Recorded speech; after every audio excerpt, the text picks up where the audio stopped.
காயத்ரி ஜபம் ஆன உடனே மேல் வேட்டி எடுத்து இடுப்புல கட்டிக்க வேண்டியது.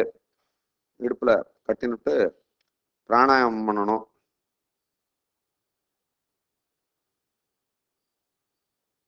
ஓம் பூஹு ஓம் புவஹ ஓம் சுவஹ ஓம் மஹஹ ஓம் ஜனஹ ஓம் தபஹ ஓம் சத்யம் ஓம் தத்சவிதுர்வரேண்யம் வர்கோ தேவஸ்ய தீமஹி धियो यो न प्रचोदयात् ओम आपो ज्योतिरसोमृतम् ब्रह्मा भूर्भुवस्वरोम् श्री भगवदाज्ञया श्रीमन्नारायण प्रीत्यर्थम् गायत्री उद्वासनं करिष्ये।